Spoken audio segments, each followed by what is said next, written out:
subjek penelitian atau partisipan. Karena PTK tergolong ke dalam penelitian yang jenisnya kualitatif deskriptif, bukan kuantitatif. Kuantitatif mensyaratkan ada sampel dan populasi untuk digeneralisasi, sehingga muncullah uji-uji statistik yang rumit. Dalam penelitian kualitatif seperti PTK tidak ada itu. Yang ada adalah partisipan atau subjek penelitian. Dan bukan untuk digeneralisasi, tapi untuk ditransfer ability. Ditransfer ke sekolah yang lain, ke guru yang lain, yang siswanya memiliki karakteristik yang relatif mirip dengan yang kita tindak. Kalau PTK kita mampu memperbaiki kualitas proses dan hasil pembelajaran di kelas itu ya. Nah kemudian, apakah subjek dalam PTK itu masalahnya harus terjadi pada seluruh siswa? Misalkan, di kelas ada 30 orang. Kemudian ada 2 orang yang tertidur di dalam kelas. Apakah kalau kita tindak, ini kajiannya PTK atau bukan? Yang harus Ibu dan Bapak tekankan adalah, PTK itu adalah pars pro toto ya, sifatnya dalam bahasa Indonesia itu. Yaitu sebagian untuk seluruh. Jadi meskipun word-nya ditemukan pada 2 orang siswa, maka ketika kita tindak, maka 2 orang siswa ini termasuk yang lainnya di dalam kelas yang 30 orang akan mengalami tindakan itu. Bayangkan di dalam kelas 2 orang sakit kepala. Maka dalam konteks PTK, Paramek harus diminum oleh semua orang di dalam kelas, baik yang sakit kepala maupun yang tidak sakit kepala itu. Sehingga esok hari bisa jadi 2 orang ini sembuh sakit kepalanya, tetapi 28 orang lain muncul penyakit sakit perut. Maka sakit perut ditindak kembali, maka sampai kapanpun kita akan selalu ber-PTK itu. Untuk menindak sesuai dengan temuannya apa tadi. Nah jadi PTK itu masalah terjadi bisa jadi pada 2 orang, 3 orang, atau bahkan 1 orang, tetapi semua orang di dalam kelas harus mengalami tindakan itu. Nah ini ciri dari PTK. Nah bagaimana kalau 2 orang sakit kepala, kemudian yang dilihat, yang dikaji adalah 2 orang itu. Bisa jadi ini studi kasus jadinya. Bukan penelitian tindakan. Nah, tapi ada karakteristik untuk memilih masalah PTK, Ibu dan Bapak. Meskipun tadi bisa dijadikan kajian dalam PTK. Yang pertama adalah masalah dalam PTK jangan terlalu ecek-ecek, terlalu kecil. Kenapa? Karena pasti di dalam kelas ada masalah yang besar, yang urgent untuk segera dipecahkan.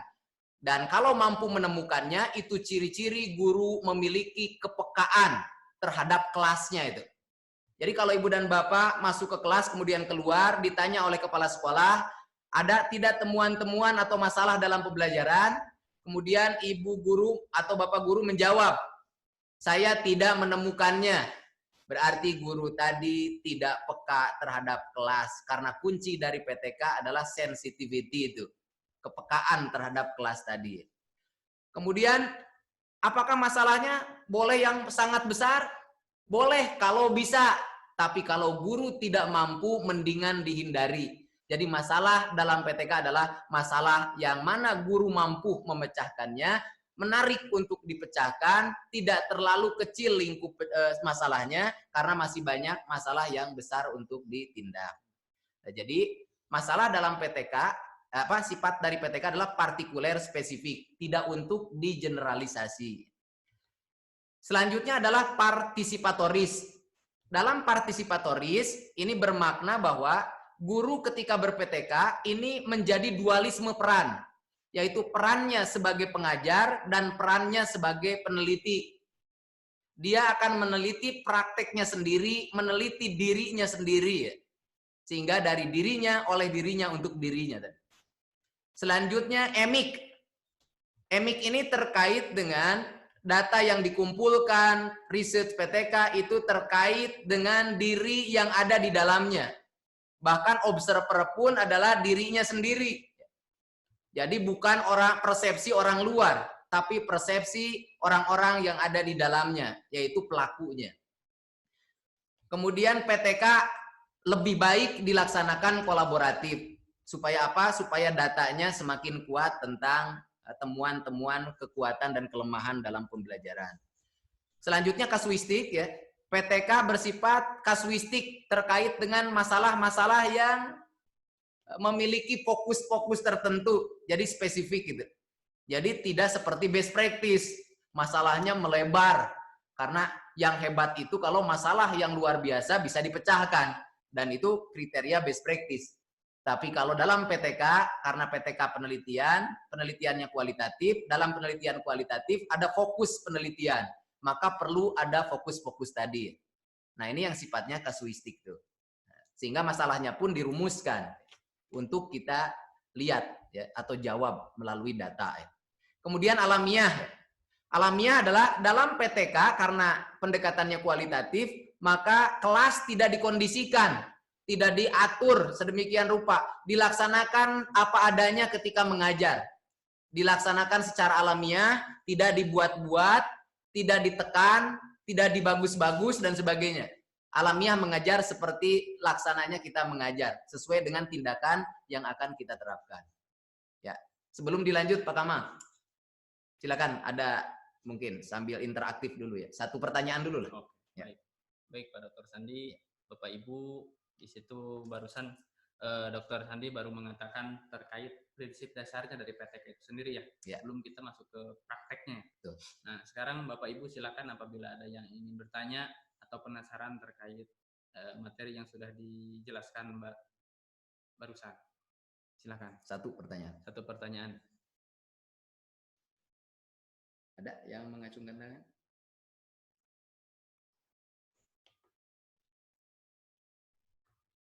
Oh ini Pak Dr. Sandi, ya. Ada pertanyaan yang menarik ya, dan kontekstual dengan kondisi kita sekarang. Oke. Dari Bu Afifah. Ya, Bu Afifah ya. Ya, jika sedang COVID begini, mungkin tidak diadakan PTK. Nah ini relevan dengan mengingat Pak Sandi kan di kampus mengampu atau membimbing mahasiswa. Nah harusnya kan sekarang periodenya mahasiswa itu melakukan PTK. Nah apa yang harus dilakukan dan bagaimana tipsnya? PTK melekat pada tusi seorang guru. Selama dia mengajar, berarti dia sedang ber-PTK. Sehingga karena sekarang kondisinya adalah siswa jauh dengan gurunya, maka PTK itu, mengajar itu, jadi kalau ngobrol PTK berarti ngobrol mengajar.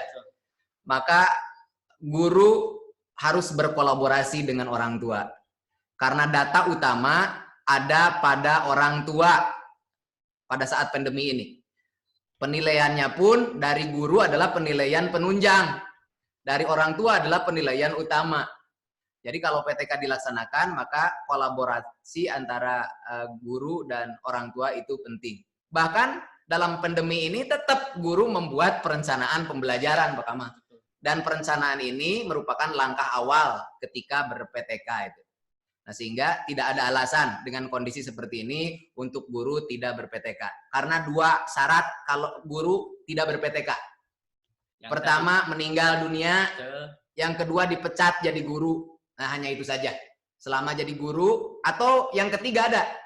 Guru yang jadi guru, gajinya mengalir tapi tidak bekerja. Di rumah saja. Nah, itu berarti tidak ber-PTK itu. Baik. Kita lanjutkan?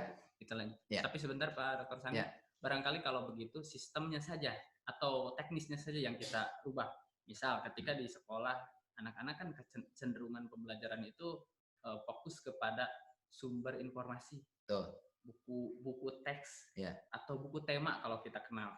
Nah, berarti dengan masa pandemi ini, cara ber-PTK-nya bisa kita rubah susunan bahan ajarnya. Jadi, dalam pandemi ini, Pak Kamal, itu akan terjadi reformasi pembelajaran. Kalau revolusi pembelajaran itu. Kalau ada revolusi pembelajaran berarti ada metamorfosis peran guru. Jadi peran guru bermetamorfosis. Sehingga dalam ber-PTK tindakannya pun yang relevan dengan kondisi saat ini. Kalau cooperative learning sepertinya sudah tidak bisa diterapkan tindakan ini. Maka kita kaji teori-teorinya, maka yang paling Baik misalkan kita terapkan dengan menggunakan berbasis IT atau online atau teknopedagogik ya dan sebagainya itu yang melibatkan prinsip-prinsip teknopedagogik gitu. Ya. Atau bisa jadi misalkan dengan buku siswa, buku guru yang dikembangkan oleh guru sendiri, bahan ajar tadi ya. Karena waktu dulu Ki Hajar Dewantara pun ada buku pemuda tuh. Padahal belajarnya di rumah dulu itu. Ya, berarti kalau begitu kita mendesain bahan ajar yang sedemikian rupa agar bisa diterapkan oleh orang tua sehingga kita tetap mendapatkan data yang kita butuhkan. Tetap data kita mendapatkannya tapi dari orang tua yang paling utama. Betul, ya. Kita sebagai triangulasi saja. Betul. Kalau di sekolah data utama dari guru. Ya, kita langsung dapat. Ya. Nah, orang tua bisa jadi triangulatornya.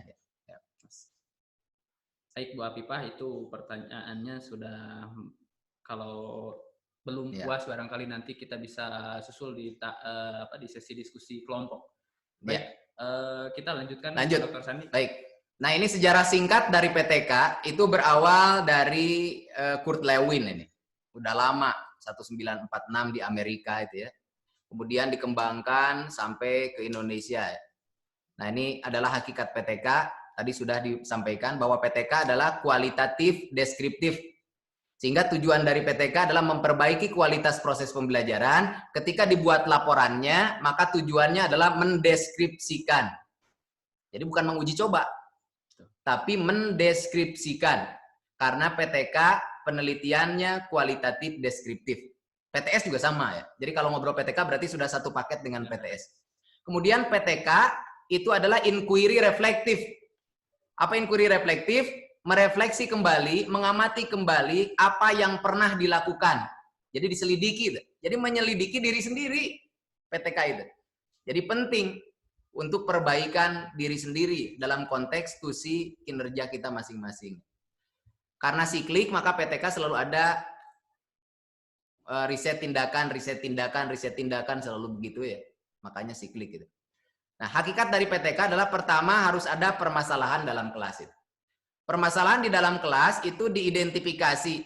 Nah, di awal saja guru sebelum masuk ke siklus itu sudah melaksanakan refleksi.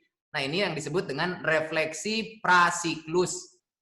Dalam refleksi prasiklus akan ditemukan fakta-fakta atau data-data yang mengindikasikan adanya masalah. Banyak masalah di dalam kelas, jutaan, kalau peka miliaran, bahkan tak hingga mungkin masalah di dalam kelas itu. Maka guru harus memfokuskan masalah mana yang paling urgent untuk segera ditindak. Nah, ini ada permasalahan. Nah, itu dari data fakta itu, maka berarti ada masalah. Nah, kenapa penyebabnya, kemudian bagaimana seharusnya, nah ini yang disebut dengan refleksi prasiklus. Nah, untuk apa? Nah, dalam konteks laporan, refleksi prasiklus untuk dituliskan di latar belakang. Tidak perlu dituliskan di bab 4, tapi dituliskan di latar belakang. Karena di latar belakang masalah ini, itu harus ada refleksi prasiklus yang sifatnya what, why, how. How-nya adalah tindakan kita yang mau kita terapkan. Kemudian dalam PTK ada tindakan untuk mengatasi masalah dan ada penelitian. Penelitian adalah pemecahan masalah yang sifatnya sistematis, kemudian empirik. Kemudian yang kita kenal itu model PTK Kemis Taggart. Di sini ada Kemis. Kemis bersama Taggart membuat model spiral siklik ya. Ada mulai dari planning, observing, actuating, reflecting ya. Perencanaan, pelaksanaan, observasi, refleksi. Padahal banyak model yang lainnya nih. Ada model Ebut tahun 85. Ada model Elliot tahun 91. Ada David Hopkins 93. Ada Kemis Taggart 97. Bahkan ada yang terbaru mungkin sekarang namanya McKernan. Dalam satu siklusnya ada 6 langkah. Jadi jangan terlalu kaku dengan kita memilih model-model yang akan kita rujuk untuk kita melaksanakan PTK. Yang penting adalah kebutuhannya apa ya, sesuai dengan kebutuhan kita masing-masing. Kemudian PTK adalah suatu bentuk refleksi diri untuk memperbaiki kualitas pembelajaran atau kualitas kinerja. Tadi sudah. Nah, ini bedanya adalah antara penelitian formal dan PTK.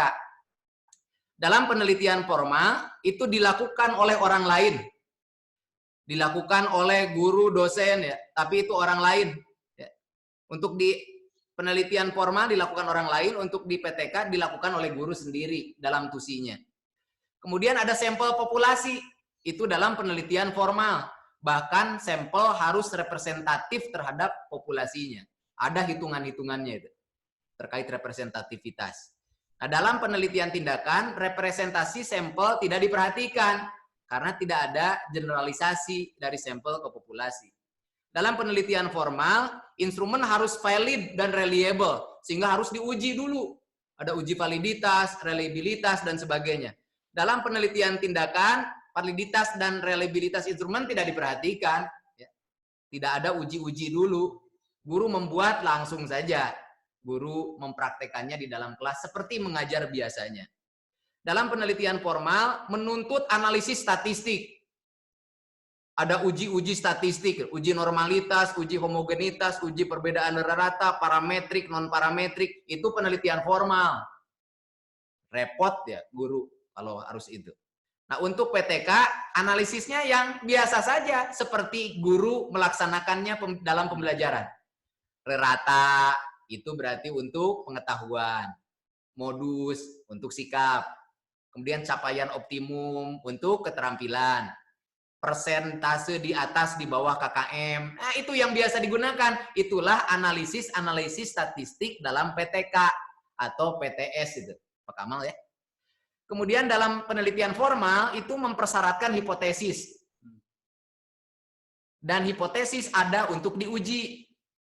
Tapi dalam PTK tidak perlu selalu ada hipotesis. Tergantung modelnya. Yang ada hipotesis dari Elliot, Ebut, Kemistagat, dan sebagainya. Yang ada hipotesis hanya model Mackernan. Dan hipotesisnya pun hipotesis tindakan. Bukan untuk diuji, tapi untuk memandu. Jadi kemudian penelitian formal adalah mengembangkan teori.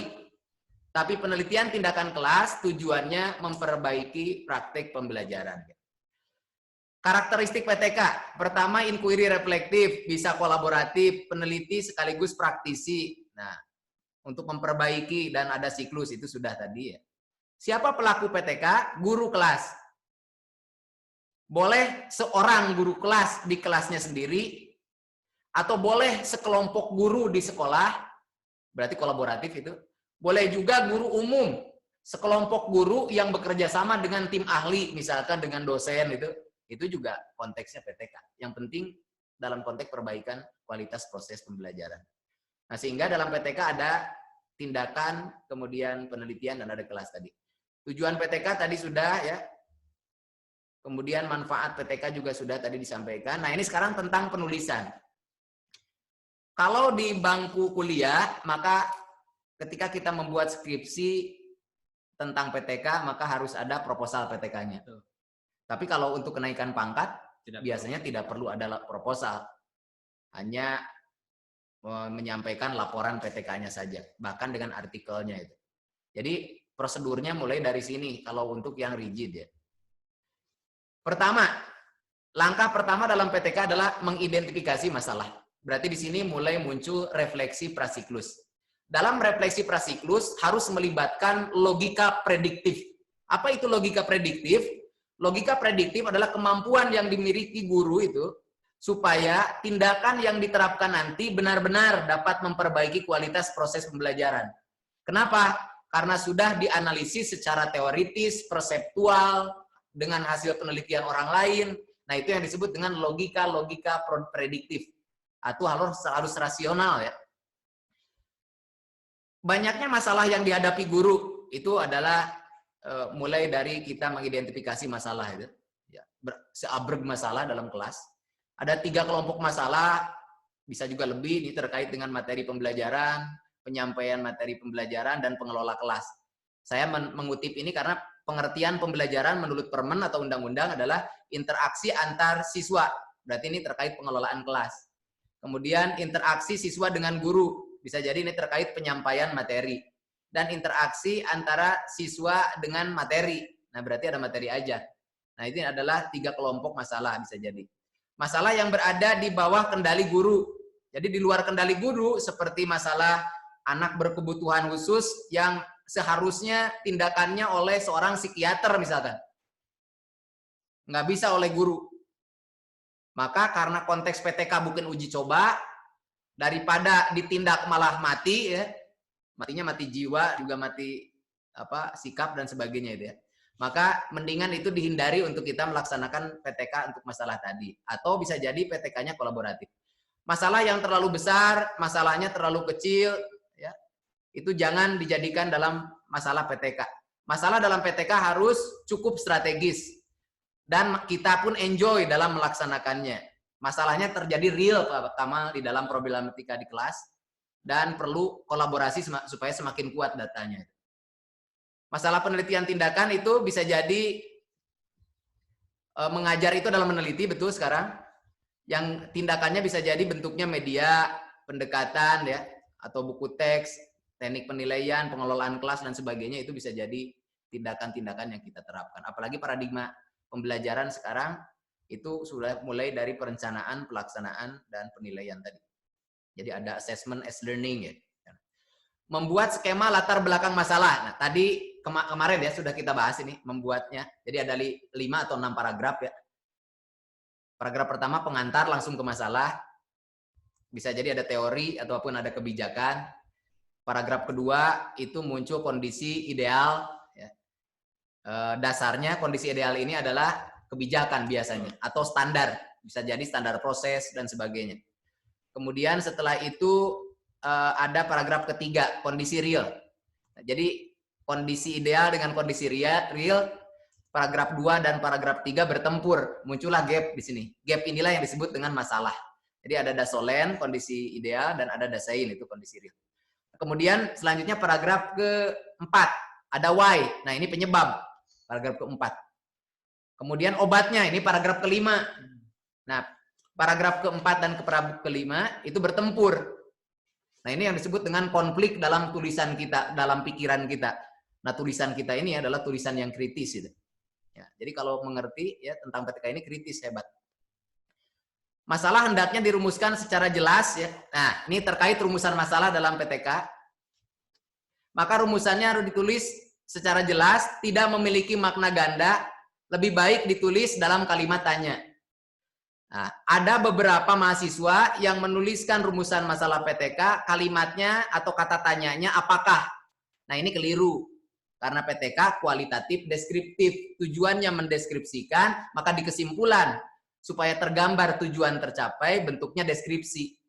Kalau bentuknya deskripsi, maka pertanyaannya pun harus pertanyaan yang deskriptif, kata tanyanya. Nah, biasanya bagaimanakah ini adalah pertanyaan yang sifatnya deskriptif itu. Rumusan masalah hendaknya menunjukkan hubungan antara 2 atau lebih variabel. Kan tadi ada tindakan dan masalah. Anggap saja itu variabel bebas dan variabel terikat.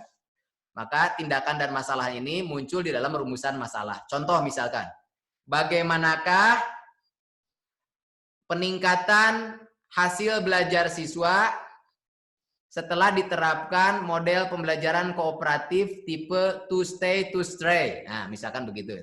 Atau itu namanya data hasil itu. Harus ada data prosesnya nih. Karena data proses harus ada, maka rumusan masalah terkait proses wajib ada. Bagaimana misalkan?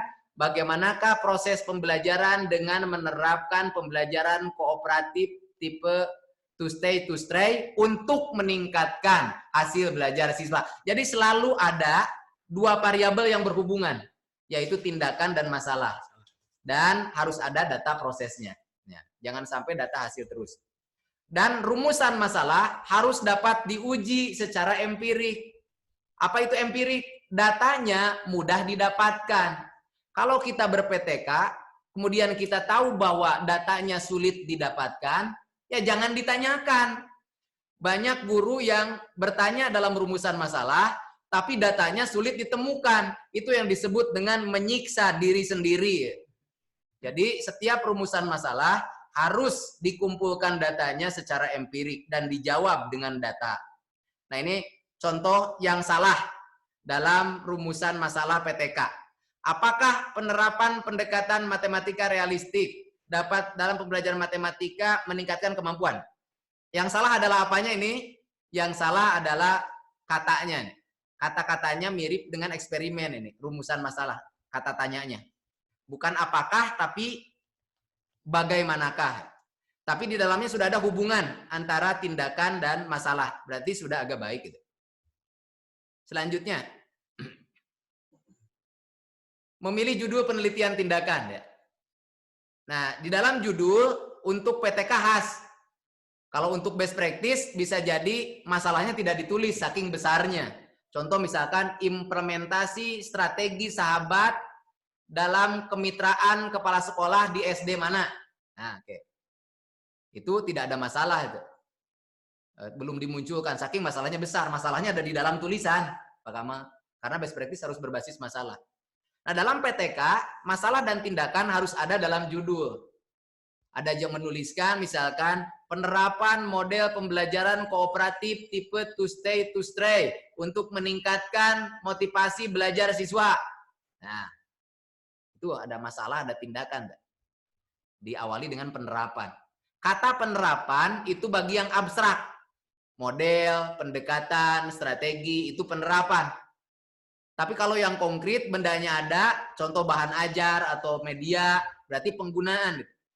Jadi penggunaan bahan ajar berbasis model Amora. Nah, oke. Berarti itu penggunaan. Untuk meningkatkan kemandirian belajar siswa. Nah, itu adalah judul PTK itu. Jadi dirumuskan secara jelas. Ini formulasi judul PTK. Boleh penggunaan di awal, boleh peningkatan dulu. Tapi yang paling bagus yang bawah ya.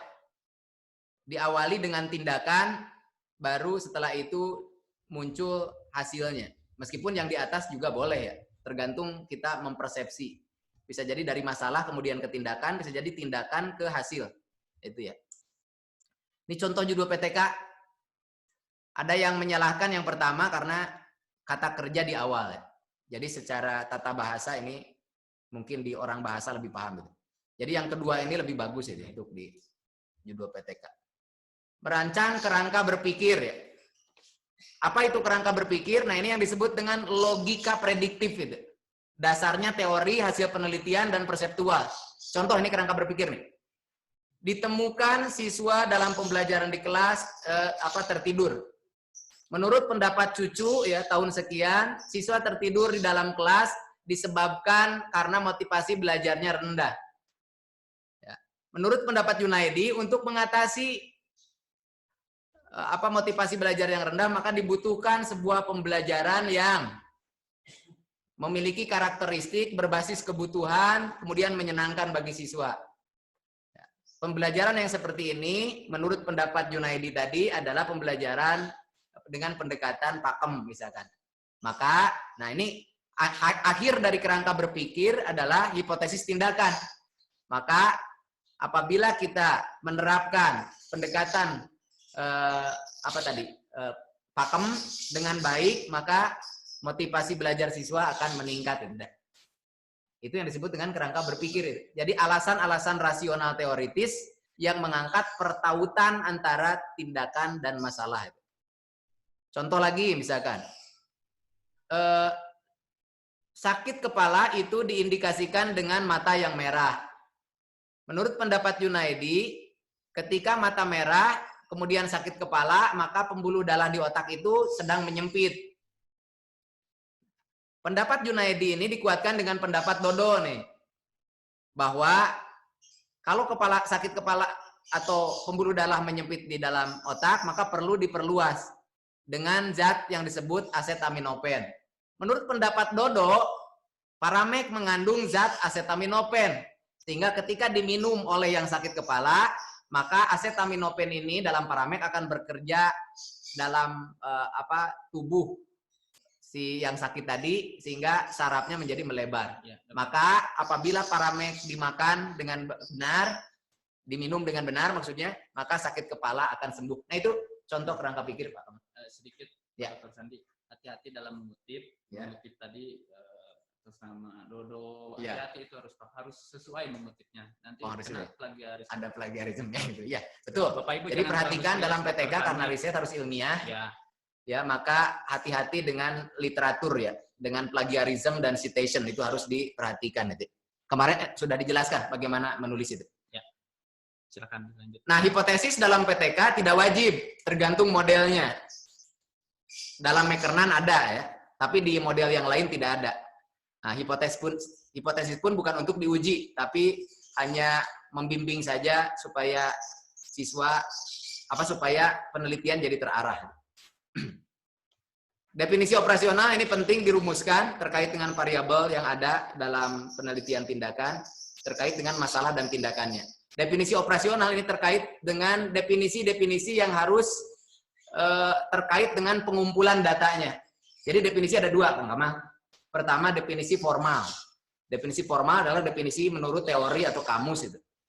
Jadi kalau ada 5 orang mendefinisikan gaya cenderung sama. Nah, itu namanya definisi formal. Kalau definisi operasional, kalau ada 5 orang, maka definisinya beda.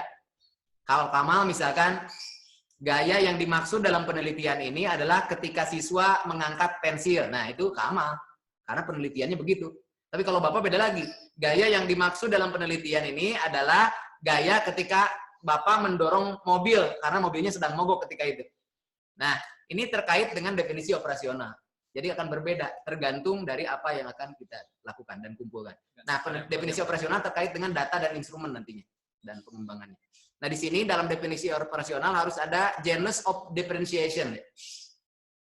Jadi data apa yang akan kita kumpulkan, ya, bagaimana mengumpulkannya, dengan instrumen apa, dan sebagainya.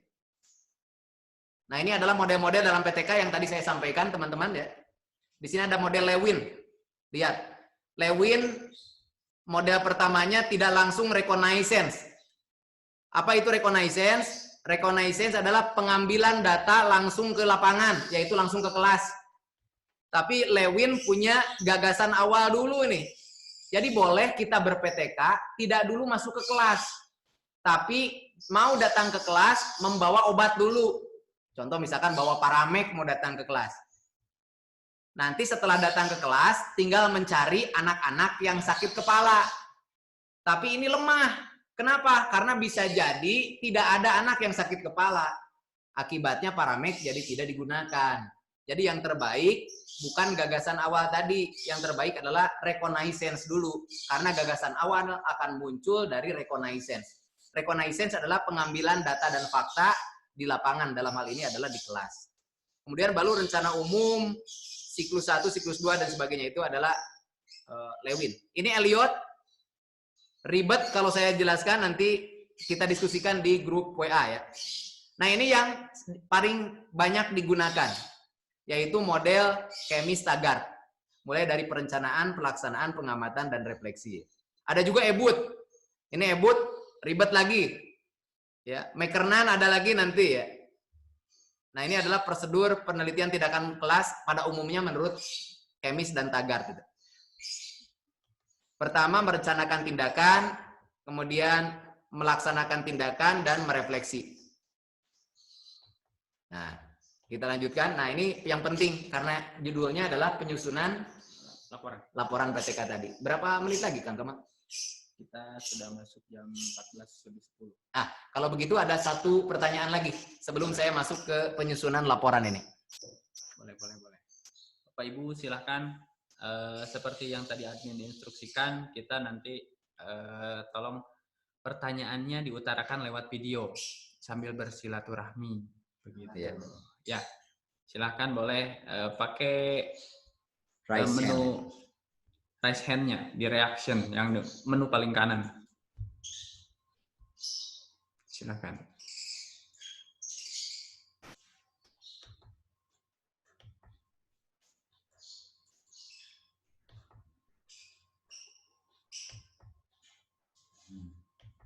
Ada?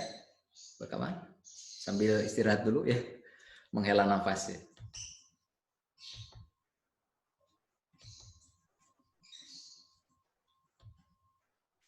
Baik, kita tunggu Pak Dr. Sandi. Ada? tidak bisa berbicara langsung. Oh, Ya, Bu Farida silakan. tolong.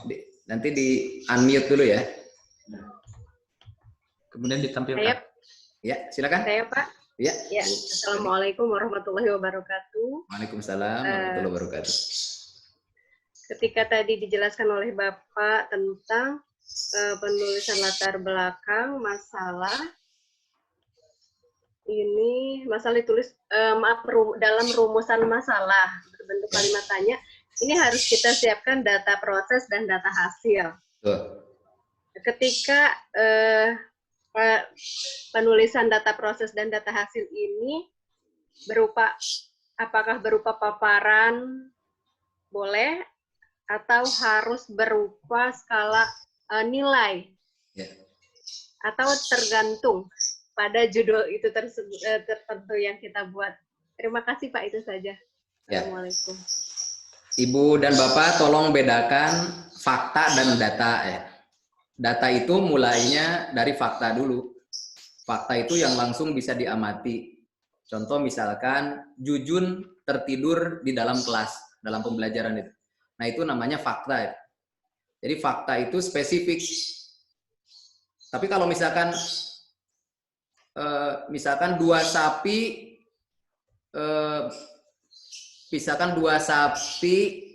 memiliki penyakit di kakinya. Nah, itu namanya data itu. Karena belum jelas sapi yang mana yang sakit. Nah, kalau jelas sapi yang mana, ini fakta ini. Nah, biasanya PTK dan harus PTK itu diawali dari fakta itu. Sehingga datanya semakin kuat. Ciri-ciri kita terjun langsung karena PTK itu melekat pada diri guru tadi. Jadi dari fakta itu, kemudian dari data tadi, dalam PTK harus ada data prosesnya. Nah, kalau harus ada data prosesnya, kalau begitu di bab 4 harus ada data proses. Kalau di bab 4 ada data proses, maka di kesimpulan akan ada jawaban terkait isinya data proses tadi. Nah, harus dipersiapkan di rumusan masalah yang pertanyaannya menggiring pada data tadi. Contoh misalkan, bagaimanakah aktivitas belajar siswa selama model pembelajaran kooperatif tipe two stage misalkan diterapkan untuk meningkatkan hasil belajar siswa misalkan. Nah, di sini ada data aktivitas nih Bu. Boleh observasi. Nah, ketika kita membuat rumusan masalah harus sambil membayangkan ini. Datanya ada atau tidak nanti. Kemudian instrumennya harus kita siapkan. Sanggup tidak kita membuat instrumennya? Dan harus sanggup kalau sudah ditulis di dalam rumusan masalah. Jadi konsekuensi menulis rumusan masalah adalah konsekuensi terkait dengan instrumen yang harus disiapkan, data yang harus dikumpulkan, dan sebagainya. Termasuk analisisnya supaya di kesimpulan nanti muncul. Itu Bu Reni ya? Ya Pak, terima kasih Pak. Satu lagi boleh Pak? Boleh, untuk silakan. jumlah dari rumusan masalah ini apakah hanya satu atau harus berapa dalam satu judul PTK yang akan kita bahas? Dalam penelitian, si peneliti punya otoritas ya untuk menetapkan sesuai dengan kebutuhannya, karena masing-masing punya kebutuhan. Jadi kalau mau ada 10 pun rumusan masalah, ya silakan, asalkan sanggup saja, sanggup dengan konsekuensinya tadi ya. Banyak data yang harus dikumpulkan, instrumen harus dibuat banyak. Tapi ingat, kalau rumusan masalah yang kita buat sampai 10 banyak, itu misalkan ya, itu ciri-ciri jadi buyar fokusnya itu. Ya, fokusnya jadi buyar. Tapi ada keuntungan. Keuntungannya kalau kita membuat artikel bisa dibuat 10 itu.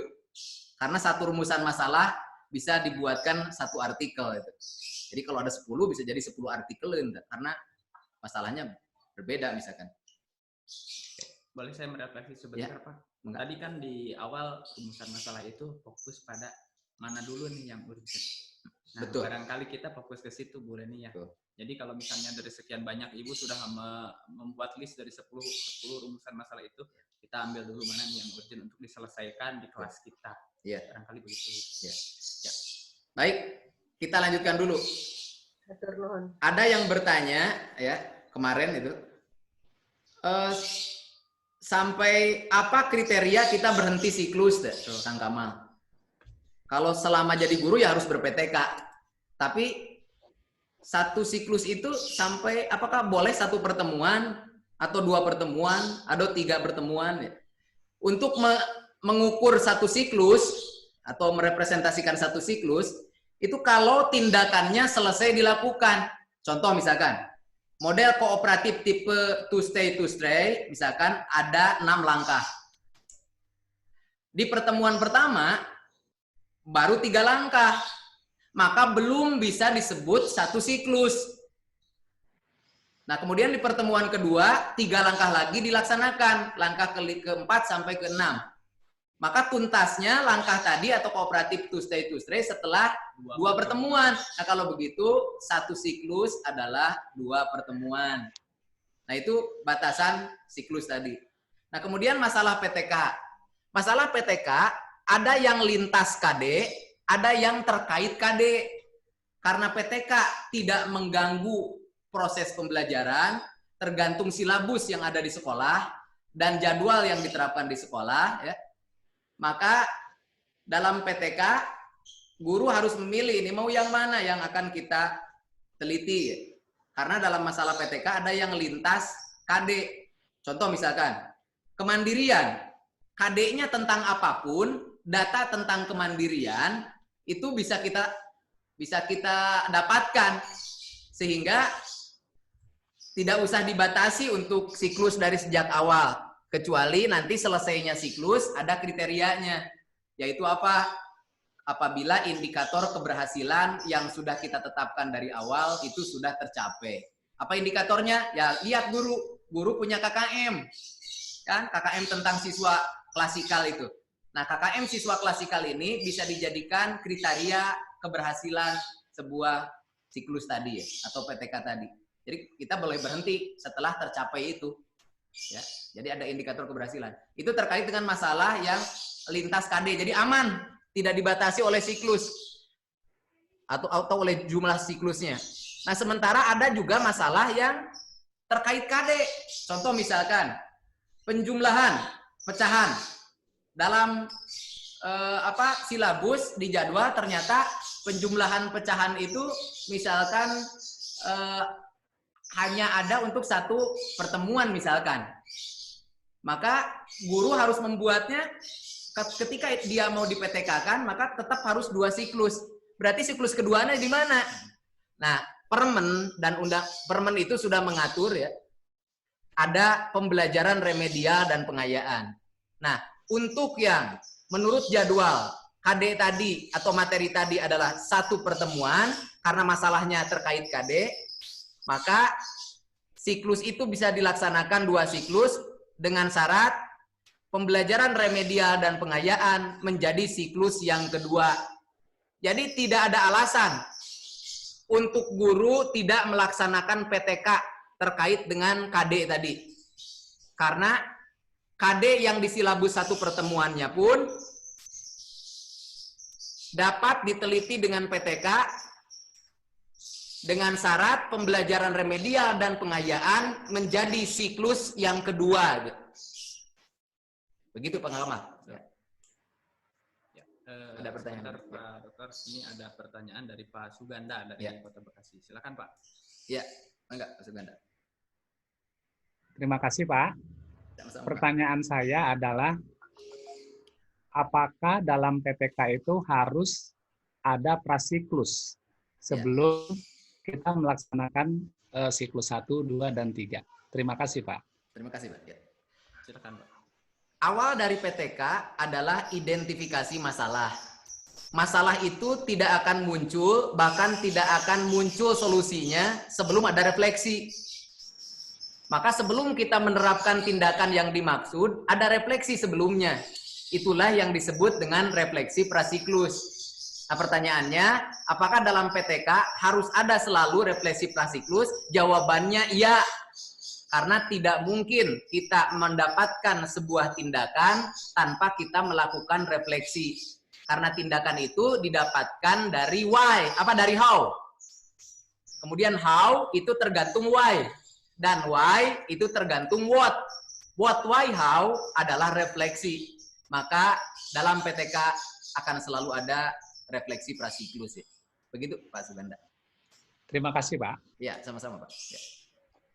Nah, masalahnya ada beberapa yang data prasiklus itu disimpan di bab 4. Padahal data prasiklus itu untuk kita menuangkannya di dalam latar belakang. Ya.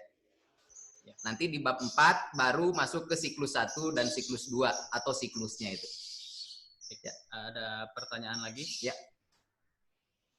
Nah ini. Silakan Pak Indra. Mangga Pak Indra. Assalamualaikum Pak. Waalaikumsalam warahmatullahi wabarakatuh. Gini Pak, saya mau bertanya mengenai kriteria keberhasilan sebuah PTK. Apakah dari peningkatan hasil belajar atau memang ada indikator-indikator yang menjadi cikal bakal masalah itu, misalkan ketika masalahnya itu ada anak kurang begitu aktif, kemudian setelah kita melakukan satu perlakuan, anak menjadi lebih aktif. Kira-kira bisa lebih dijelaskan lagi Pak? Ya, indikator. Ya. Yang paling utama ketika kita membuat sebuah indikator keberhasilan PTK, maka ingat akan selalu terkait data. Maka data ada dua jenis tadi, data proses dan data hasil. Maka indikator keberhasilan sebuah PTK pun harus direpresentasikan oleh dua tadi. Contoh misalkan, ketika kita menerapkan model kooperatif tipe to stay tadi dalam tindakan kita, maka ada indikator keberhasilan proses. Ketika apa? Ketika seluruh sintaksnya beserta langkahnya terlaksana misalkan. Nah ini konsekuensinya harus ada lembar observasi, mau terbuka ataupun tertutup, yang nanti dapat memuat data yang terkait dengan keterlaksanaan setiap langkahnya. Nah itu data proses Pak ya. Nah yang kedua data hasil. Nah, apapun itu penelitian kita, itu harus selalu bermuara pada hasil belajar itu, akhirnya, yaitu pada kompetensi dasar, Pak. Maka indikator keberhasilannya, ya, itu harus selalu ada terkait dengan tadi itu. Kalau kita fokusnya kepada sikap, ya, maka misalkan pada modus berapa, atau pada kriteria sikap seperti apa, kan ada membudaya ya, kemudian ada yang apalagi yang lain gitu, baru tumbuh kan, dan sebagainya. Nah itu otoritas guru untuk menetapkan, karena PTK dari guru untuk guru oleh guru ya, maka kalau begitu indikatornya pun ya guru yang menetapkan. Ya, menetapkan terlalu rendah, siap-siap berarti siswa tidak mampu bersaing dengan siswa di sekolah lainnya. Dan itu akan menempeleng guru sendiri. Ini tuh yang disebut dengan PTK dari guru oleh guru untuk guru. Gitu, Pak. Ya, terima kasih, Pak. Ada lagi, Kang Tama? Atau kita lanjutkan? Kita lanjutkan dulu ya. Barangkali ya, Bapak Ibu. Kita lanjutkan ke materi berikutnya. Silakan, Pak Sandi. Ditampilkan lagi, Bapak kamu.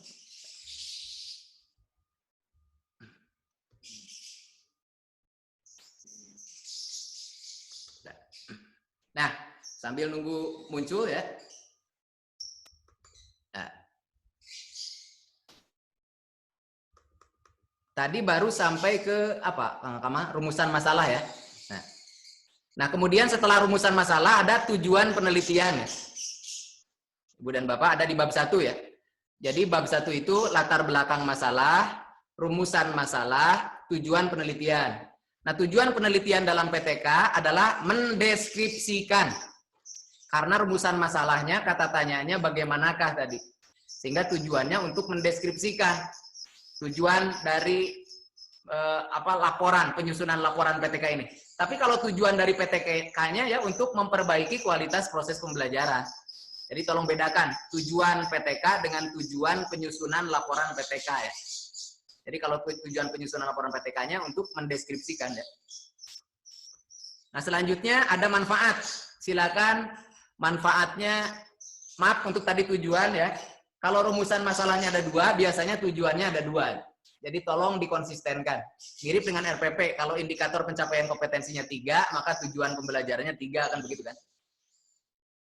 Nah kan ini pembelajarannya berbasis kompetensi ya, KBK. Nah ini juga sama. Kalau rumusan masalah 2, maka tujuannya 2. Selanjutnya ada manfaat. Silakan manfaatnya itu ada untuk guru, kepala sekolah, dan yang terpenting harus ada manfaat untuk siswa. Itu untuk PTK. Kalau untuk guru yang lainnya ya. Nah, apa? Ya, ini sudah ada masuk. Share ya. Sebentar, masih ada masalah teknis. Stop share. Nah, selanjutnya setelah sambil berjalan saja, meskipun ini agak terkendala. Yang selanjutnya adalah bab 2 adalah kajian teori biasanya, atau kajian pustaka ya. Oke. Sudah masuk. Ya. Halo? Di sini di saya off share-nya. Enggak, di saya off ini. Saya tidak masuk. Apakah ada gangguan? Is not responding Zoom meeting. Apakah bisa pinjam punya Kak Ngamal dulu? Ya, Kang Kamal di sini dulu. Kita bertukar posisi. Kebetulan laptop agak ya ada masalah ya, Ibu dan Bapak. Selanjutnya adalah kajian pustaka. Kemarin sama dengan best practice sudah kita bahas terkait dengan apa yang harus ada di kajian pustaka. Yang harus ada di kajian pustaka adalah yang pertama adalah masalahnya. Yang kedua adalah tindakannya. Ya. Nah, biasanya urutan yang paling bagus sesuai dengan urutan judul. Kalau ada penerapan, misalkan pembelajaran kooperatif, berarti pembelajaran kooperatif ditulis yang pertama. Yang kedua baru masalahnya, misalkan kemandirian siswa, maka tentang kemandirian ada. Nah, di sana silakan dikaji beberapa literatur. Ya, yang penting boleh kutipan langsung, tapi selalu ada kutipannya, selalu ditulis supaya terhindar dari plagiarisme. Ataupun mau menggunakan level yang kedua, parafrase, atau level ketiga, sintesis atau kontradiksi, silakan. Itu guru yang bisa mengembangkannya. Nah, setelah itu di kajian pustaka itu selalu ada hasil penelitian yang relevan ya. Masuk di sana juga untuk menguatkan bahwa ini adalah pengetahuan yang introspektif di mana hasil penelitian orang lain dibuat menjadi pondasi dari penelitian kita. Nah, itu adalah bab 2 tentang kajian pustaka. Selanjutnya adalah bab 3. Bab 3 itu ada metodologi penelitian. Di dalamnya ada metode penelitiannya PTK ya. Dan di sana boleh kita merujuk pada literatur tertentu. Misalkan menurut Sugiono, tahun sekian, halaman sekian, PTK adalah, ya boleh begitu. Kemudian yang kedua adalah model PTK yang dirujuk. Model PTK yang dirujuk yang mana tuh? Ebut kah, Lewin kah, Eliot kah, McKernan kah, ya? Hopkins kah, Lewin kah, atau yang lain itu. Dan di sana harus ditulis. Merujuk seseorang berarti modelnya pun akan berbeda diagramnya nanti. Nah, itu yang disebut dengan model model PTK yang dirujuk. Dalam model PTK yang dirujuk, di dalamnya harus ada diagram alurnya, penjelasan dari diagram alur menurut teori dari yang kita rujuk itu ada di bagian B di metode penelitian, metodologi penelitian. Yang C adalah baru masuk ke dalam prosedur penelitian. Atau ada juga yang menuliskan dulu sebelum itu adalah lokasi dan partisipan penelitian. Jadi lokasi dan partisipan penelitian silakan ditulis. Ada beberapa pakar yang menyatakan bahwa lokasi dan partisipan ini harus di-hedging atau di-blur. Jangan ditulis dalam laporan. Menurut saya itu keliru. Namanya laporan harus dibuat sejelas-jelasnya itu. Contoh misalkan kita membuat laporan keuangan, kemudian banyak yang disembunyikan, maka orang lain tidak percaya pada kita itu. Jadi muncul pertanyaan-pertanyaan. Jadi kalau itu bentuknya laporan, maka dibuat detail. Karena apalagi PTK untuk diri kita ya. Kecuali kalau PTK ini didiseminasikan dalam bentuk artikel. Dipublikasikan dalam jurnal. Nah itu baru ada etikanya. Tidak ditulis ya terkait dengan sekolah atau siswanya. Barangkali mendiskreditkan seseorang itu. Contoh misalkan Tuti nilainya 2. Itu kalau dimuat di dalam artikel, itu kan jadi luar dari etika risetnya.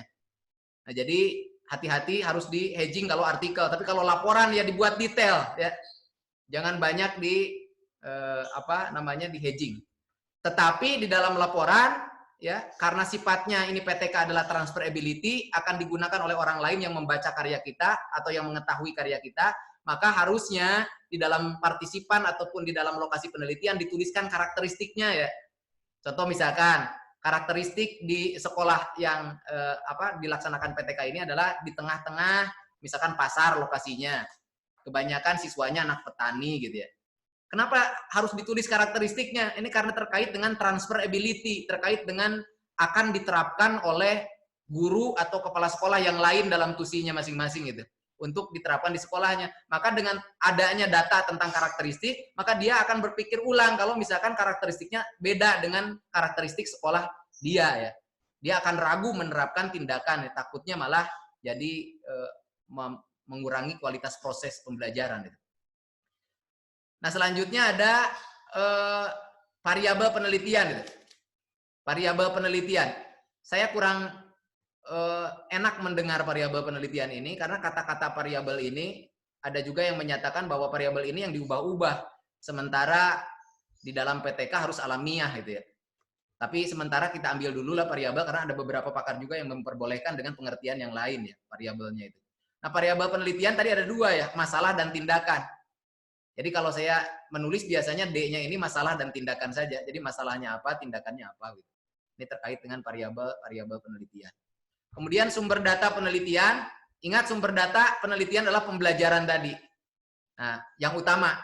Nah, kemudian di dalam pembelajaran itu ada sumber-sumber yang lain, ini ditulis di sini. Instrumen penelitian yang F, instrumen penelitian dalam PTK ada dua. Satu adalah instrumen pembelajaran, yang satu lagi instrumen pengumpul data. Instrumen pembelajaran biasanya RPP, LK, bahan ajar, dan sebagainya yang digunakan dalam kelas itu instrumen pembelajaran. Kalau instrumen pengumpul data biasanya lembar observasi, angket, kuesioner ya dan sebagainya itu instrumen pengumpul data. Nah, kemudian teknik pengumpulan data. Nah, ini banyak kekeliruan ini yang menulis di sekelas mahasiswa juga Pak Kamal ya. Ada teknik pengumpulan data itu yang menuliskannya hanya pengumpulan data kuantitatifnya saja. Jadi karena ini berorientasi pada hasil ya. Karena ada data proses harusnya ada data kualitatif juga karena proses kebanyakan kualitatif gitu. Ya, sehingga harus ada teknik pengumpulan data kualitatif, bahkan ada teknik analisis data kualitatif. Itu kalau Ibu dan Bapak pelajari ada teknik analisis data kualitatif itu ada ada yang menggunakan Miles Suberman, ada juga yang Spreadley, yaitu terkait dengan teknik analisis data kualitatif. Kalau analisis data kuantitatif tadi rata, modus, ya capaian optimum untuk keterampilan, kemudian di atas di bawah KKM untuk persentase dan sebagainya. Next. Selanjutnya adalah bab 4. Bab 4 adalah hasil penelitian dan pembahasan. Untuk PTK, jelek kalau dipisah ini. Jadi jangan ditiru nih yang ditampilkan di depan ini. Tentang sistematika laporan PTK. Ini kurang bagus ya untuk PTK. A, hasil penelitian. B, pembahasan. Jadi seakan-akan dipisah antara hasil penelitian dan pembahasan. Padahal dalam PTK, pembahasan itu ada ketika kita merefleksi itu. What, why, how-nya itu ya. Jadi ketika what, kemudian why dibahas dengan perseptual menggunakan hasil data-data yang terkumpul melalui alat indera, kemudian menggunakan teori, menggunakan hasil penelitian orang lain, itu ada pada saat refleksi itu. Jadi pembahasannya itu tidak dipisah, harusnya menyatu. Sehingga bagian-bagian dalam bab 4 ini bukan A dan B hasil penelitian pembahasan harusnya. Harusnya A, deskripsi siklus 1 gitu. Kenapa kok deskripsi ya? Karena kualitatif deskriptif ya. Rumusan masalahnya pun bagaimanakah? Tujuannya pun mendeskripsikan. Maka yang A ini adalah deskripsi siklus 1. Yang B baru deskripsi siklus 2. Nah, di deskripsi siklus 1 ya, maka di sana dituliskan mulai dari perencanaannya seperti apa dilaksanakan, pelaksanaannya seperti apa, dan yang paling penting adalah data hasil observasinya. Menurut paradigma yang terbaru, tes pun adalah observasi, tapi observasi tidak langsung, yaitu observasi otak ya. Jadi apa yang ada dalam otak siswa itu perlu instrumen, itu pun observasi itu dalam makna yang sekarang itu sudah bergeser ya. Nah, jadi setelah itu baru refleksi. Nah, refleksi ini what, why, how. Nah, disinilah kita membahas sampai menghasilkan rekomendasi untuk siklus 2. Sehingga di B adalah deskripsi siklus 2. Dasarnya adalah apa? Rekomendasi dari siklus 1. Jadi di bab 4 itu A dan B seperti membentuk mata rantai gitu. Yang saling berhubungan. Siklus 2 akan tergantung dari siklus 1. Nah, bahkan kalau ada 3 siklus, maka ada deskripsi siklus 3. Nah, deskripsi siklus 3 inilah yang bergantung pada deskripsi dari siklus 2 tadi. Jadi akan seperti mata rantai. Nah, kemudian barulah di bab 3 tadi ada yang kelewat, itu ada indikator keberhasilan PTK ya. Nah, indikator keberhasilan PTK ada indikator proses dan indikator hasil itu ditulis juga. Nah, bab 5 ya. Kemarin sudah disampaikan terkait dengan pembahasan ya, ada banyak yang keliru itu. Diagram itu, gambar itu untuk mempermudah dibaca. Tapi kadangkala kita berbicara ulang 2 kali, itu namanya tidak ada kerjaan. Contoh misalkan di dalam diagram dituliskan nilai Tuti adalah 5. Kemudian ditulis lagi di bawah berdasarkan diagram di atas nilai Tuti adalah 5. Itu kan diagram itu, tabel itu untuk mempermudah dibaca. Jadi yang disebut dengan analisis bukan berbicara ulang dari diagram, tapi mengkritisi secara kritis, ya, dikaitkan dengan data-data dari teknik penelitian yang lain menggunakan indrawi, teori, dan hasil penelitian orang lain. Nah, itu namanya menganalisis itu. Jadi tolong dipahami arti dari analisis. Bab 5 baru ada simpulan dan rekomendasi. Ini salah nih. Harusnya simpulan rekomendasi, bukan saran. PTK rentan dengan temuan. Bahkan sudah direfleksi sampai ada rekomendasi atau ada hal yang harus dilakukan tindak lanjutnya. Karena ini berbasis temuan, maka menjadi wajib sifatnya untuk dilaksanakan. Nah, dengan demikian bukan saran, tapi harusnya apa, Kang Kamal? Rekomendasi ya. Rekomendasi. Jadi harusnya adalah simpulan dan rekomendasi. Boleh ada saran? Boleh. Misalkan saran untuk kepala sekolah, saran untuk komite, saran untuk pengawas, saran untuk dinas pendidikan dan sebagainya. Tapi saran ini bersifat sebaiknya. Kalau sebaiknya berarti boleh tidak dilakukan. Dan selanjutnya ada lampiran-lampiran pendukung ya, seperti instrumen, kemudian data-data yang relevan, ini dimasukkan ke dalam lampiran ini. Kang Kamal. Selanjutnya, Mangga Kang Kamal. Sudah bisa on di sana? Cek. Ya, sudah. Ya, silakan. Nah, Bapak Ibu ternyata berbicara PTK. Nah, tadi kan PTK, Pak. Ya. Nah, sekarang kalau diferensiasinya dengan PTS, penekanan perbedaannya di mana saja? Mulai dari yang singkatnya dari sistematika saja. Ya. Apakah ada perbedaan? Sistematikanya tidak berbeda, sama saja. Yang berbeda adalah lingkup dan tusinya. Lingkup untuk PTS adalah sekolah. Kalau dia pengawas, maka lingkupnya sekolah binaan. Kalau dia adalah kepala sekolah, lingkupnya sekolah yang dipimpin. Kalau dia guru, maka lingkupnya kelas yang diajar. Begitu kan, Pak? Jadi tidak ada perbedaan. Jadi sekaligus sembari saya menjelaskan PTK, konsepnya yaitu menyentuh ke PTS juga. Jadi tidak usah 2 kali dijelaskan. Pada prinsipnya sama saja. Hanya tusi yang berbeda. Tugas dan fungsi. Ya, sekarang kalau tadi pertanyaannya semua menjurus ke PTK. Nah, barangkali di sini kan peserta kita ada kepala sekolah, pengawas juga, dan beberapa dosen. Nah, barangkali Bapak Ibu ada yang penasaran terkait PTS. Kendalanya atau apa saja yang masih membingungkan, silakan untuk dicurhatkan ya. Karena sudah semakin sore, curhatnya dengan Dr. Sandi, bukan dengan yang lain. Silakan Bapak Ibu, ajukan pertanyaannya melalui fitur raise hand. Ada?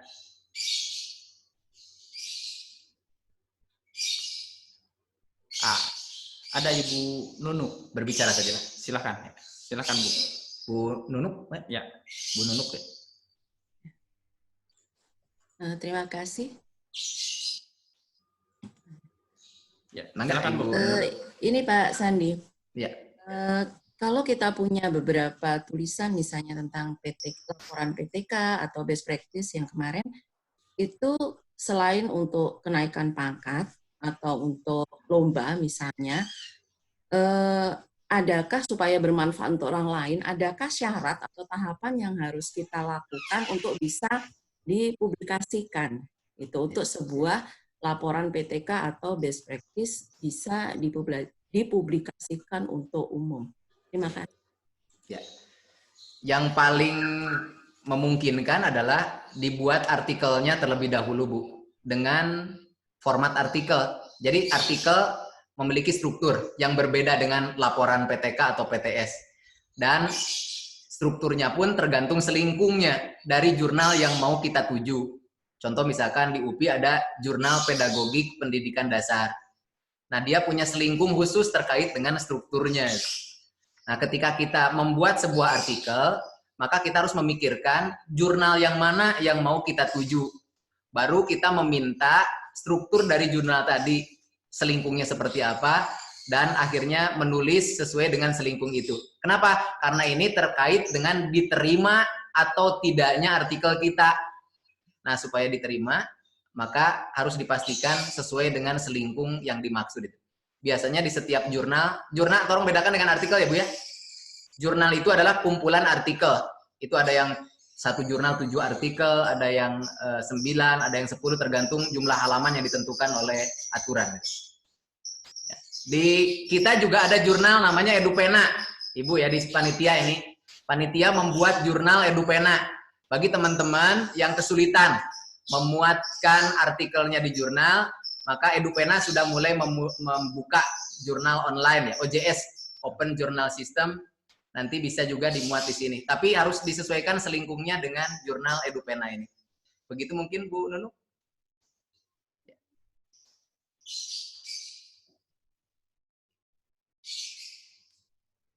Enggak, Ya, Bu Nunung silahkan apabila ada yang sudah. Pak, Oh iya, silakan Bu Nunu.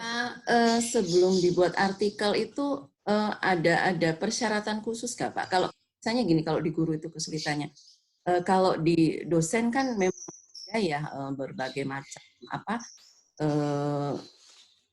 penelitian yang memang mendukungnya gitu ya. Dosen muda, ada hibah. Kalau di guru kan tidak ada, apalagi PTK itu memang sudah kita laksanakan sehari-hari. Ketika kemudian biar tidak jadi menumpuk hanya sebuah laporan, lalu kita ingin buat sebuah artikel, apakah untuk sebuah laporan itu ada disahkan dulu atau tidak? Atau cukup kita selesai nih, kita buat artikel, langsung kita coba mencari jurnal-jurnal yang mungkin bisa menampung tulisan kita? Atau itu saja, atau ada persyaratan misalnya harus ditandatangani ini, itu, atau apa? Ya. Untuk kenaikan pangkat, Bu ya, maka laporan itu harus ditandatangani. Kalau artikel harus dimuat. Jadi kalau artikel tidak perlu ada tanda tangan lagi. Jadi kita percaya pada guru yang melaksanakan PTK itu, bahwa PTK dari guru oleh guru untuk guru ya. Dan apapun itu, ketika kriterianya karya tulis ilmiah, ada juga yang hasil kajian, ada yang hasil riset. Maka kita percaya terhadap apa yang dikumpulkan oleh guru, yang penting datanya rasional beserta analisisnya. Jadi kuatkan dengan itu Bu. Jadi kalau untuk laporan harus ada tanda tangan dari atasan dan sebagainya ya, karena persyaratannya ada begitu ya. Di kampus juga harus ada tanda tangan dosen pembimbing gitu kan dan sebagainya. Tapi untuk artikel tidak lagi. Kita percaya saja dan tim pun akan memeriksanya. Tapi lebih fokus pada plagiarisme dan kesesuaiannya dengan topik yang diangkat di jurnal tadi ya. Jadi jurnalnya tentang apa gitu. Itu biasanya kalau jurnal pendidikan kemudian yang masuk artikel pertanian ya ditolak gitu. Itu begitu Bu ya. Dan satu lagi terkait dengan hibah tadi itu tidak terkait dengan diterimanya atau tidak, itu terkait dengan bantuan untuk keuangan saja untuk kita laksanakan riset Bu ya. Satu ya, Pak. Jadi Bu, yang menentukan diterima atau tidak biasanya nanti juga pihak jurnal itu akan membantu memfasilitasi. Ada reviewer ya? Nah, reviewernya nanti akan membantu. Barangkali di situ. Nanti bolak-balik nanti ya? Iya, kalau misalnya ada beberapa ditemukan plagiatisme, bisa jadi dikembalikan untuk diperbaiki. Nah itu, jadi tidak perlu khawatir kalau misalnya artikelnya ditolak, karena nanti juga akan dibantu oleh itu supaya lebih bagus ya. Iya, betul. Bukan ditolak berarti supaya diperbaiki dan lebih bagus itu. Ditolak itu kalau tidak relevan gitu. Langsung ditolak biasanya. Begitu Bu Nunu. Bu Nuk gitu ya, Bu? Ya, terima kasih Pak. Iya, sama-sama Ibu. Ada lagi tadi kalau tidak salah yang mengangkat tangan. Silakan. Ada yang raise. Siapa? Bu Desi. Ya, Bu Desi. Ya, assalamualaikum Pak Sandi, mau tanya. Waalaikumsalam. Ya, Bu. Apakah PTK itu bisa dijadikan disertasi, Pak? Kalau bisa, PTK yang seperti apa ya, Pak ya? Karena kan sebagai seorang guru, peluang untuk PTK itu lebih besar ya, Pak. Betul. Terima kasih. Ya. Tergantung institusinya. Yang saya heran adalah di negara lain disertasi banyak yang PTK. Tapi di kita beberapa universitas tidak memperbolehkan PTK. Itu tergantung kebijakan universitas atau prodinya masing-masing, Bu. Ada yang memperbolehkan PTK, ada yang tidak. Ada yang menganggap bahwa PTK tidak ilmiah, sehingga di jenjang S2, S3 tidak diperbolehkan untuk PTK. Itu beberapa prodi demikian di beberapa universitas. Tapi di luar negeri malah PTK banyak digerandungi oleh sekelas calon doktor itu ya. Jadi masing-masing punya aturan itu. Oke, makasih Pak. Satu lagi Pak, ini pertanyaan yang kemarin. Saya kan lagi membuat proposal tentang pengembangan bahan ajar. Itu bisa nggak di-combine antara R&D dan DDR, Pak? Ya. Ibu, satu metodologi biasanya sudah lengkap sampai mulai dari perencanaan sampai selesai kita membuat. Kalau ini pengembangan produk ya, di dalam DDR sudah lengkap, Bu. Jadi masalahnya sampai kita mengembangkan produk. Jadi kalau di-combine malah jadi tidak jelas metodologinya. Jadi kalau mau DDR saja, kemudian untuk DND atau R&D maka untuk penelitian yang lainnya misalkan. Jadi DDR saja sudah sangat bertahap, sistematis gitu ya, karena sebuah metodologi sudah dikaji. Gitu, Bu. Tapi DDR-nya produknya bahan ajar bisa ya, Pak ya? Produknya betul. Bahan ajar. Kalau DDR memang desain didaktis. Didaktis itu berarti terkait dengan materi ya. Kalau tentang materi berarti terkait bahan ajar. Contoh misalkan pengembangan desain didaktis pembelajaran tentang penjumlahan di matematik misalkan. Misalkan desain didaktis tentang materi penjumlahan di sekolah dasar. Ya. Nah, berarti itu di mata pelajaran matematika produknya bahan ajar tuh, Bu. Oh iya iya. Jadi pilih salah satu aja ya, Pak ya. Pilih salah satu saja, boleh DDR, boleh R&D atau boleh DND, tapi saya sarankan menggunakan DDR. Ya. Karena DDR ini sangat relevan dengan desain didaktis tadi dibanding DND yang masih umum ya. Iya, oke. Pak, terima kasih. Ya, mangga sampai saya, Bu. Ya, ada lagi? Ya, masih ada waktu kan kawan-kawan? Masih ada. Kita masih punya waktu sekitar hari ini kita agak santai ya. Jadi tidak terlalu cepat. Kemarin ada 2 yang harus disampaikan, jadi harus menyesuaikan. Jadi agak ngebut. Sekarang agak nyantai. Silakan, Bu. Kita tunggu satu pertanyaan.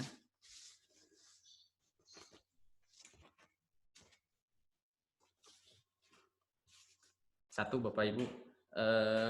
Dari refleksi dari materi kita hari kemarin tentang best practice, karya inovasi, dan hari ini penelitian tindakan, dan di dalamnya sebetulnya kita sudah tidak asing dengan namanya penelitian tindakan, karena kita setiap hari melakukan tindakan, dan ketika besok akan melakukan contoh, seorang guru mau mengajar, hari besok mau mengajar berarti hari sebelumnya, malamnya memikirkan, besok akan seperti apa, kira-kira tindakan apa.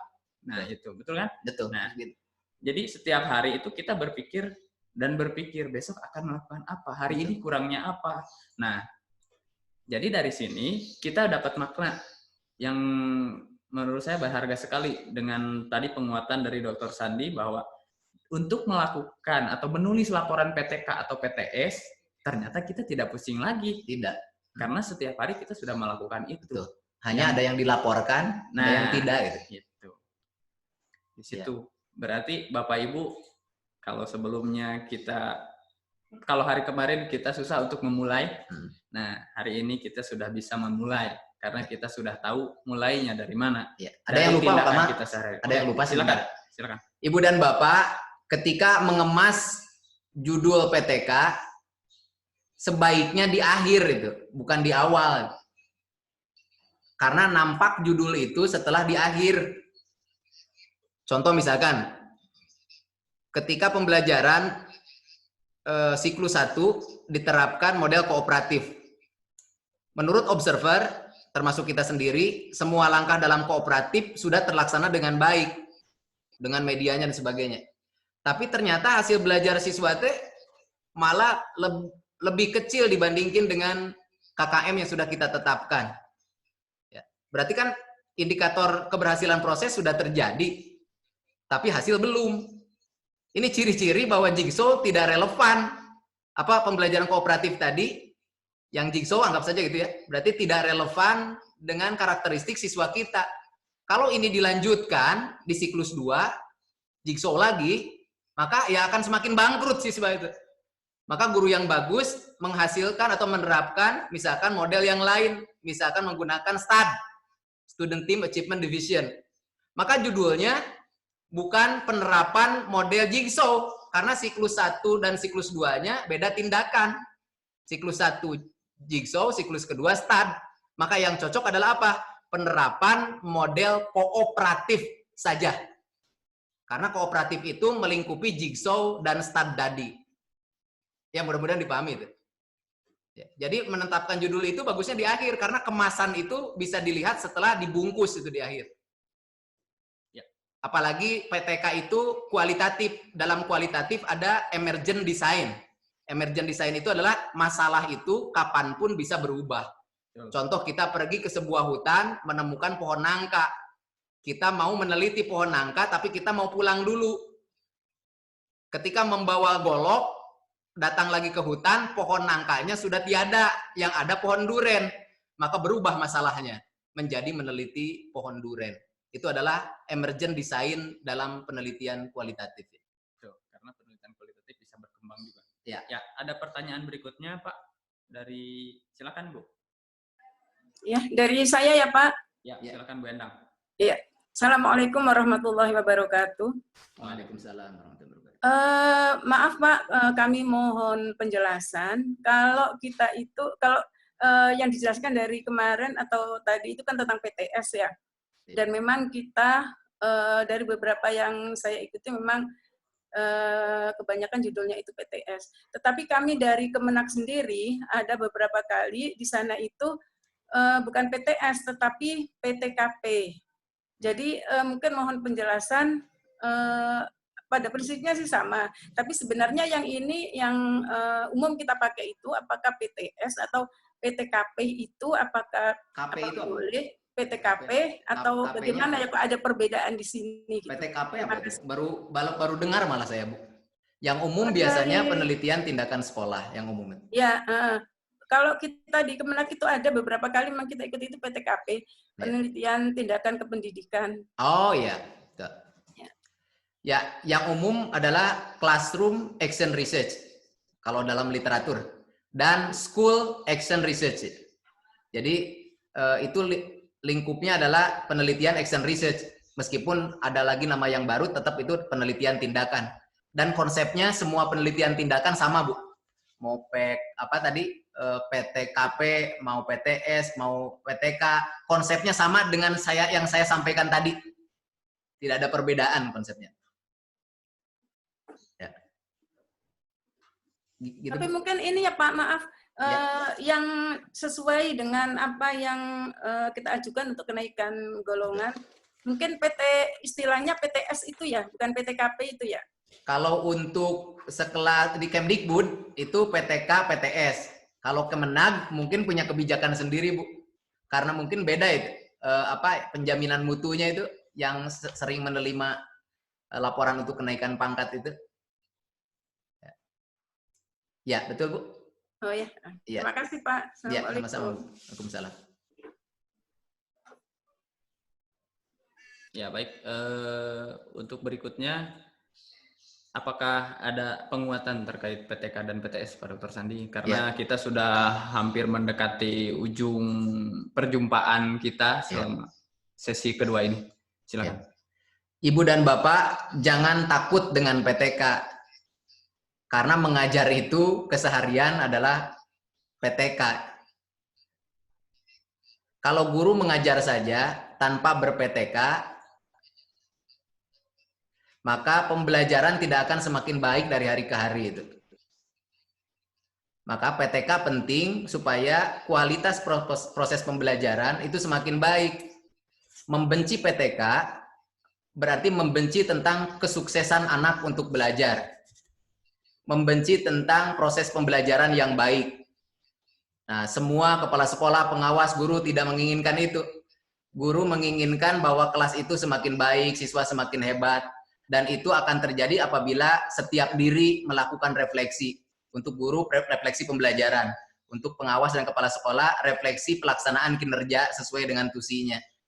Jadi membenci PTK berarti membenci diri kita sendiri sebagai seorang guru. Membenci PTS berarti membenci diri kita sendiri sebagai kepala sekolah atau pengawas. Maka laksanakanlah PTS dengan baik, laksanakanlah PTK dengan baik, karena itu toh untuk kita semua dan untuk anak yang kita cintai, dan anak yang kita cintai bukan kelinci percobaan. Anak itu harus kita sayangi. Sayangilah dengan kita selalu melakukan refleksi pembelajaran, utamanya terkait PTK. Terima kasih.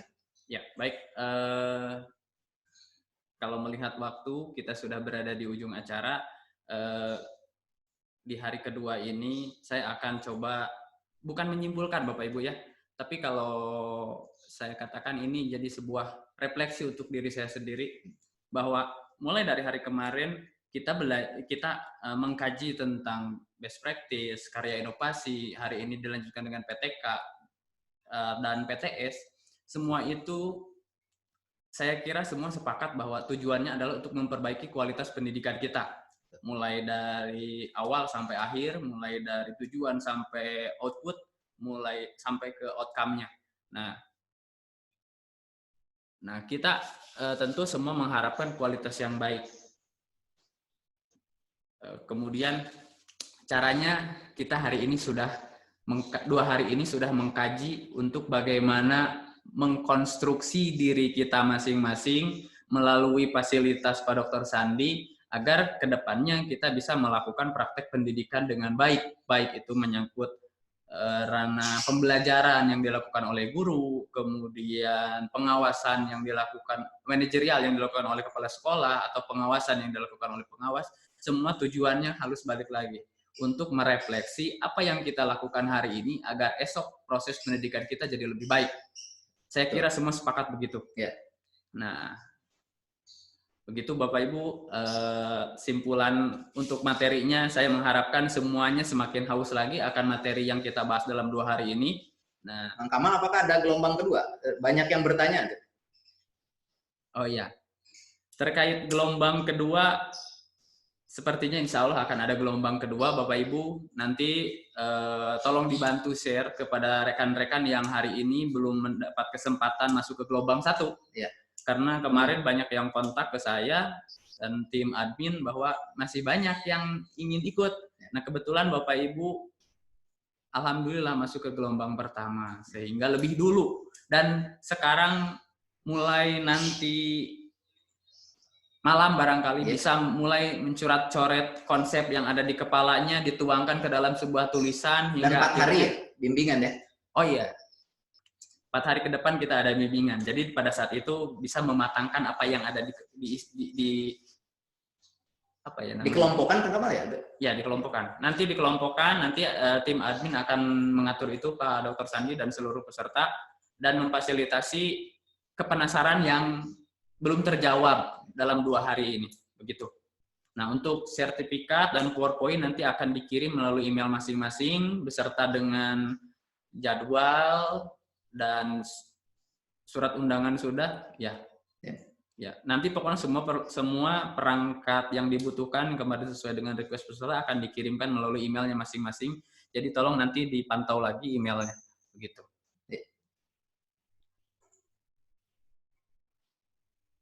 Bapak Ibu, kita sudah ada di ujung acara. Terima kasih sudah bergabung dan percaya kepada kami dari tim EduPena. Nah, sekarang saya mau memperkenalkan apa itu EduPena dan bagaimana EduPena itu sendiri. Nah, boleh tolong ditampilkan.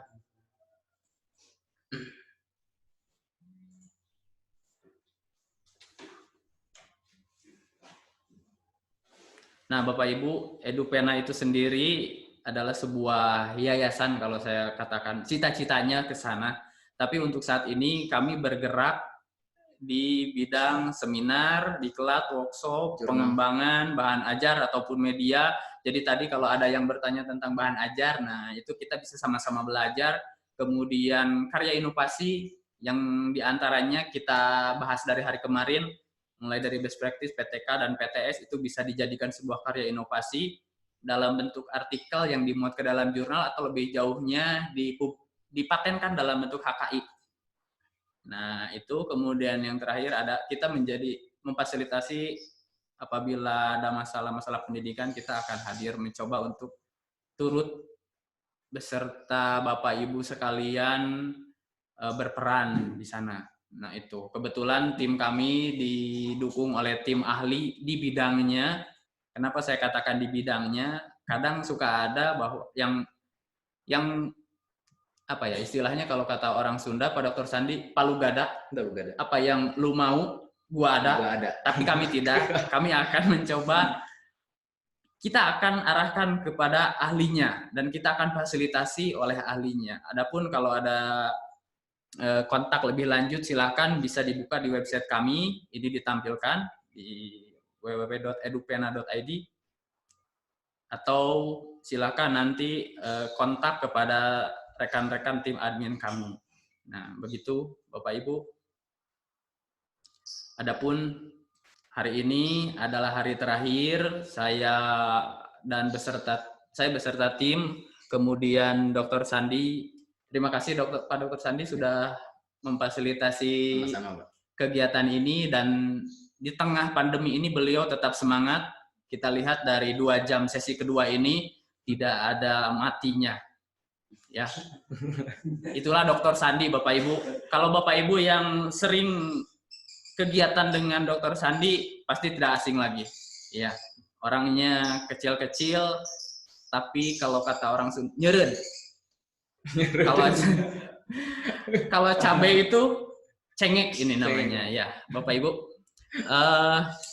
Tak terasa karena waktunya sudah lewat, jadi saya pribadi, Kamal mohon undur diri karena sudah saya takut mengecewakan peserta, Bapak. Tapi saya yakin dan saya mengharapkan ini bukan akhir, tapi ini awal. Kenapa saya katakan begitu? Karena saya tidak ingin para peserta kita puas bicara tentang inovasi, best practice, PTK dan PTS. Saya justru menantang teman-teman kita di lapangan ini untuk ayo berkarya. Ya, kedepannya nanti kita saling berbagi. Nah, akhirnya saya mohon undur diri. Semoga acara ini memberi kebermanfaatan lebih bagi kami khususnya, kemudian bagi kita semua. Dan apabila banyak kekurangan, saya mohon maaf. Semoga kita semua bisa mendapat ilmu yang telah bisa diamalkan. Demi apa? Eloknya kita punya satu tujuan yang sama, memperbaiki kualitas pendidikan bangsa ini. Agar apa? Agar anak-anak kita dapat terdidik sebagaimana dirinya, sebagai anak lingkungannya, sebagaimana bangsanya. Itu saya kira. Ya, akhir kata. Ya, Pak Dokter. Sebenarnya saya sedih Pak Dr. Sandi, karena melalui seminar ini saya bisa berjumpa dan belajar dengan Bapak Ibu guru, Bapak Kepala Sekolah dan pengawas dari seluruh Jawa Barat, ada juga yang dari Jawa Tengah, ada juga dari DKI Jakarta. Semoga kita bertemu lagi di kesempatan berikutnya Bapak Ibu. Terima kasih banyak. Dr. Sandi terima kasih sudah memfasilitasi. Kalau kemarin saya tutup dengan pantun. Hari ini juga sebelum semua say hi, saya tutup juga dengan pantun. Apa? Karena ini sudah sore dan tim admin tadi sudah ngantuk sepertinya. Gimana? Saya mulai dari kata tidur. Tidur nyenyak di tempat tidur. Cakep. Saya baru bangun di sore hari. Cakep. Jika ada umur yang panjang, mari kita bertemu lagi. Ya. Cakep. Nah, satu lagi boleh ya. Pergi ke sawah dengan sepeda. Sepeda tua diberikan oleh saya ulangi. Pergi ke sawah dengan sepeda. Sepeda tua diberikan kepada anaknya. Selamat tinggal Bapak Ibu semua. Semoga bertemu di acara berikutnya. Semua say hi dulu. Tim admin tidak akan menutup. Kita akan screenshot. Say hi buat Dr. Sandi. Ya, screenshot. Ya, silakan tim admin jangan tepuk tangan. Screenshot.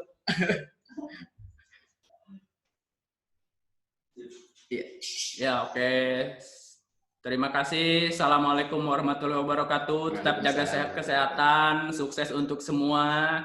Nanti kalau ada informasi lebih lanjut bisa kita kontak tim kami. Terima kasih.